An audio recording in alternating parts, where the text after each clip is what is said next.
Hey, I'm Epoxy Mike, and today let's make a river table just like this one. All right guys, now we're back into the pour room here. We've got our form and our slabs ready to make our river table. Before we start, I kind of want to go over what we have here and kind of go over the little examples, because while river tables are extremely popular, each river table is different than the next one. So each step has to be taken, and each table is just going to be just a little bit different than the next one. What I started with is some cabinet grade plywood here, and I used our epoxy release tape. The epoxy release tape, as the name implies, releases from the epoxy extremely well as soon as it cures, and it allows you to create these forms and reuse them time and time again. So once I screwed everything together, I used white bathroom caulk, and I caulked all of the edges and all of the seams to make sure that we don't have any sort of voids. For added reinforcement, I used our quick set epoxy. Our quick set epoxy is perfect for live edges and sealing things and getting right to your pour. So we created that added reinforcement. Once we have all of that taken care of, I then took our live edge slabs, I cut them down to size, and I placed them into our form, then used these C-clamps and clamped them down. Once I had everything there, I also brought back the quick set epoxy, sealed the live edges of everything here, and also pushed it all the way down to the form to create a nice barrier. Because if there's one thing you need to know about deep pour epoxy, is that if there's a void, it's gonna find it. So now that we have all the formalities out of the way, let's get to the fun part and pour this river table. So the first thing I did, as soon as I had everything here, I went over to WiseBond.com, went over to the calculator and entered the dimensions of our void here. I entered the length, the width, and the average depth. And I got about 4.5 gallons of deep pour epoxy, or 3 kits. Now that is a pretty decent amount of epoxy, so there are some extra steps that I need to take to make sure that this pour goes perfectly. I take each 1.5 gallon kit and I measure them out into 5-quart mixing buckets, 128 ounces for the A side and 64 ounces for the B side for each kit. While our kits are shipped with a gallon A side and a half gallon B side, it is still important to measure them out. The A side and the B side have 2 different viscosities, so if you are just to dump them blindly into a bucket, those jugs still have epoxy lined on the edges, and there's a chance that you're going to throw that ratio off. So taking a 5-quart mixing bucket and just measuring on that line is just an extra step just to make sure that your pour goes well. I did this and I poured them into 5-gallon buckets, and since I had 4.5 gallons, I used 2 5-gallon buckets. I put 2 kits in one side and 1 kit on the other, and I mixed them thoroughly.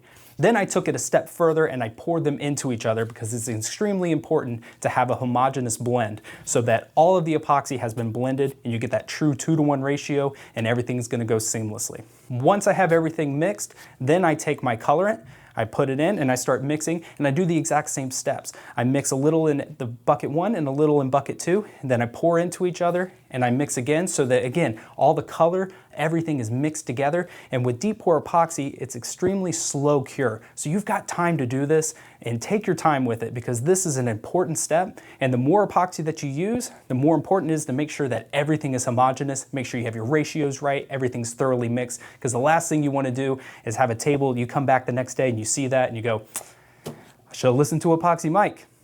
So another step that we did to ensure that we have a really nice pour is that we elevated our form. We have it on our 32-ounce mixing cups, and this allows airflow to go from beneath. So while it's very important to make sure that you have an ambient temperature in your room, and some pours you may need a fan, it's important to get airflow going, because when the epoxy cures, it's going through an exothermic reaction where it's heating up. And so you need somewhere for that heat to dissipate. Elevating this form allows some of the heat to dissipate underneath, which in turn allows the pour to maintain a decent temperature. It's going to heat up, but you don't want it to go too high, because if it goes too high, that's when shrinking happens, and in extreme cases, you can get some cracking, which nobody wants.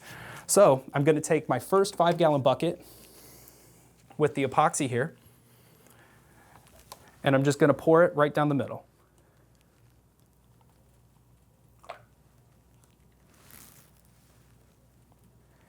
We use the Deep Ocean pigment here. It's one of the favorites that we have here. It gives you a nice deep blue color.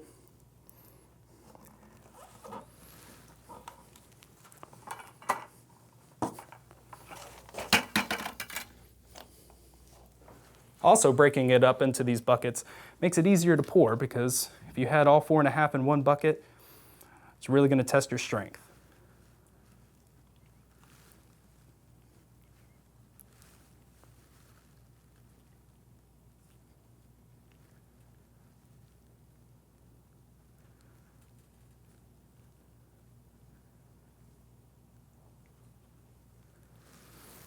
So we're gonna kind of leave it where it is right now. And we're gonna let it kind of settle. I've got a little epoxy left in my bucket, and I'm gonna let it settle, kind of see what it does. If it finds some voids, it may sink down, but that's the beauty of having just a little extra to make sure that you have enough to get to the top. Another one of my favorite parts about doing a river table is torching the bubbles. So that's what we're gonna do now.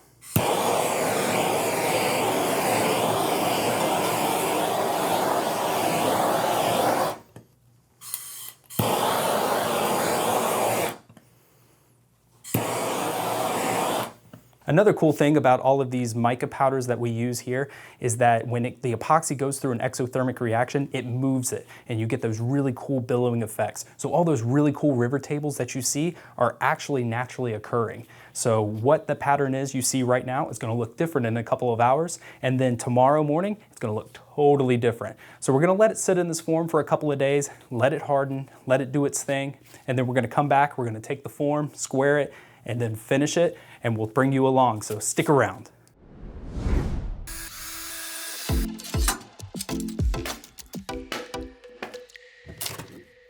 Welcome back, everyone. I've got my river table here. We've taken it out of its form, we've squared it, sanded it, and we've got it ready for its final touch. So I've taken the bottom of the table and sanded it to 220 grit sandpaper and sanded the top up to 400, because for this table we're gonna finish with our old number 9 wood wax. So unlike tabletop epoxy that gives a high gloss finish, this wood wax gives a nice satin finish, which is going to really bring out the grains of the wood and the billowing on the river.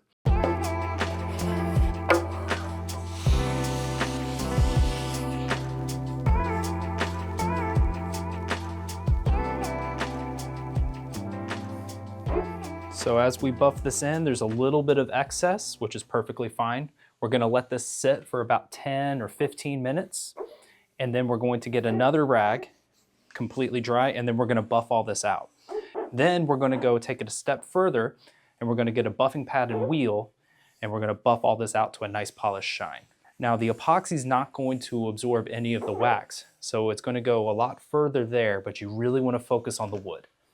So there you have it, folks. We've put on the wood wax, we've buffed it, we've polished it out, and now we're gonna wait 24 to 48 hours before light use.